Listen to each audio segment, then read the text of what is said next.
گے وہ برادران یوسف، اگر چوری ثابت ہو گئی بنیامین سے تو بس تحقیق چوری کی تھی اس کے ایک اور بھائی نے بھی اس سے پہلے، بس اس بات کو چھپا لیا یوسف علیہ السلام نے اپنے دل ہی دل میں، اور نہیں ظاہر کی ان کے سامنے، اور دل ہی میں فرمایا تم بہت برے ہو عذرو درجے کے، اور اللہ خوب جانتا ہے اس کو جو تم بیان کرتے ہو۔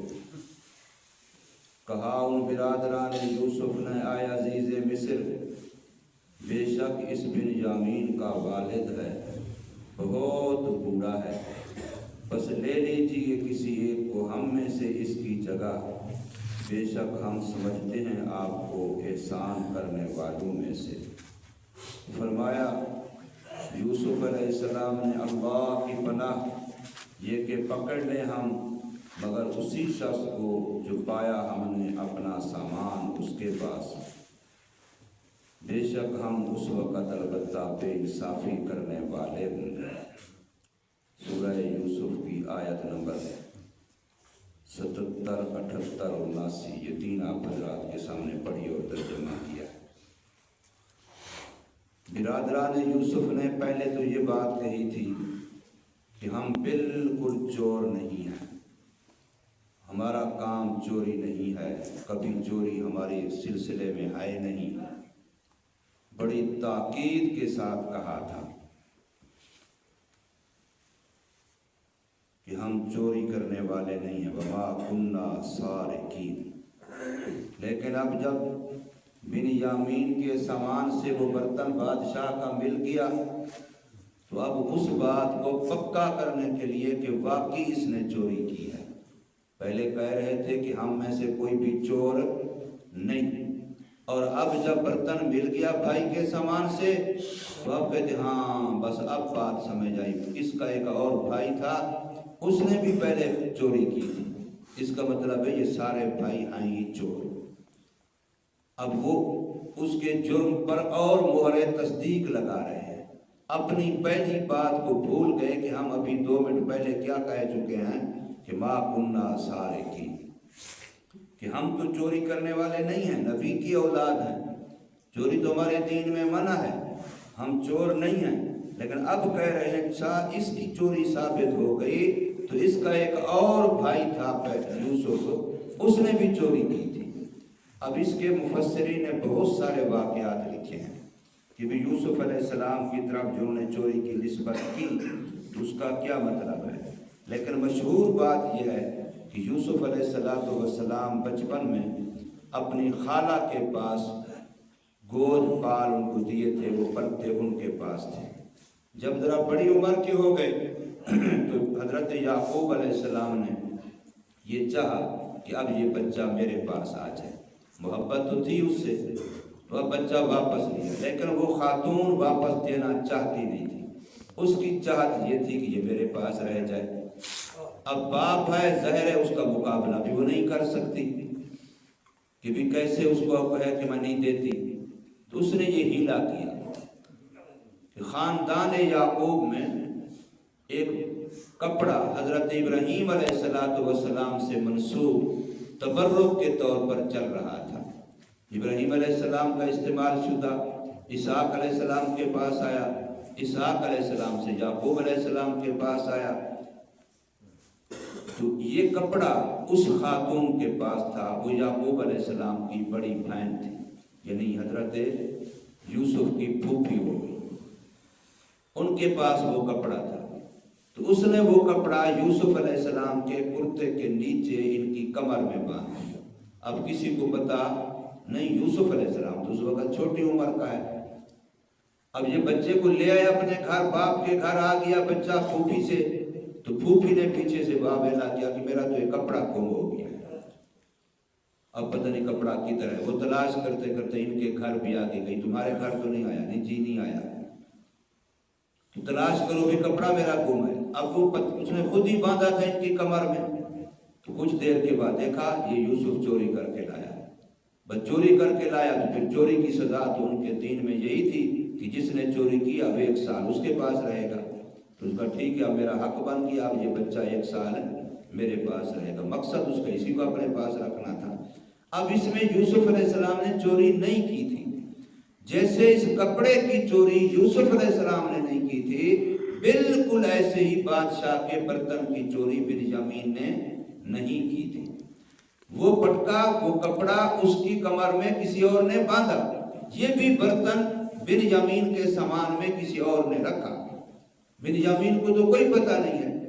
تو اب ان دونوں کی طرف جو چوری کی نسبت ہو رہی ہے، حقیقتاً ان میں سے کسی ایک نے بھی چوری نہیں کی، نہ حضرت یوسف علیہ السلام نے اور نہ ہی بنیامین نے.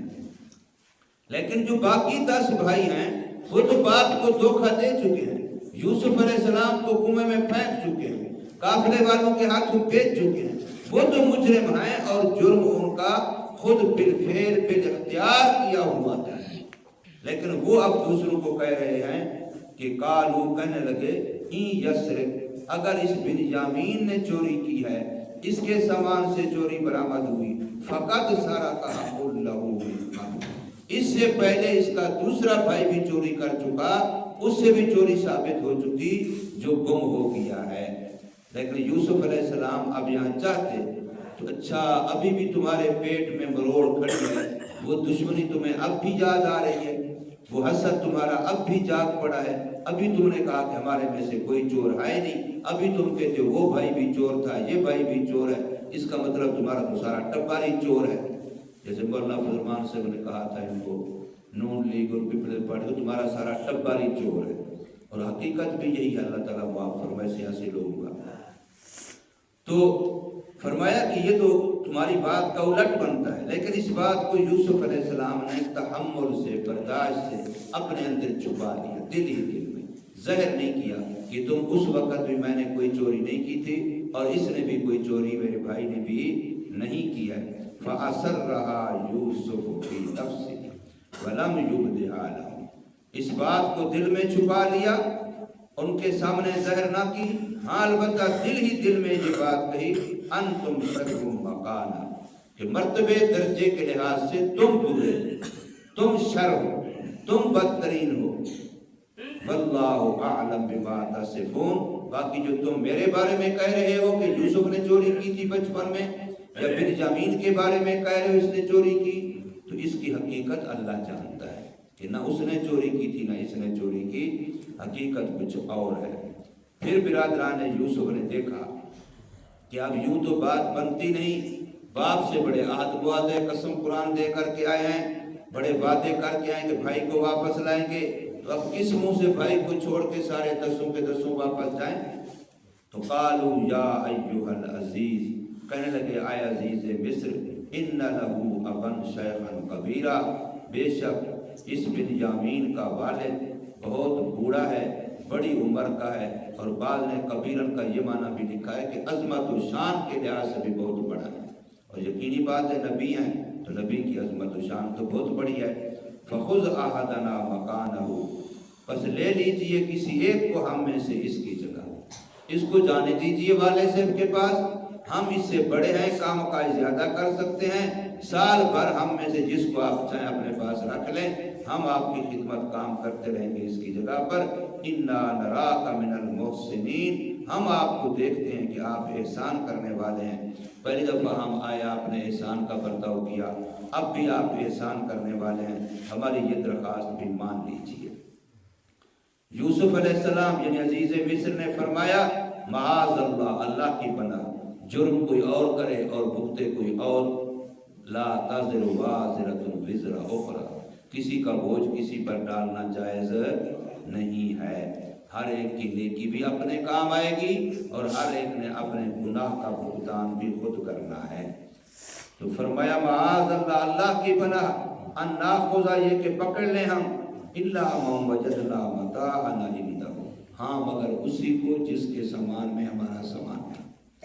یہاں بھی کمال اختیار ہے، یہ نہیں کہا مگر اس کو جس سے چوری ثابت ہوئی، الا من سرق، حالانکہ اس میں کلام مختصر بنتا ہے، صرف اتنا ہوتا ان ناخذ الا من سرق، نہیں کتنا جملہ بتایا، من وجدنا متاعنا عنده، لمبا کلام کر لیا لیکن چوری کا لفظ نہیں استعمال کیا. کتنا احتیاط.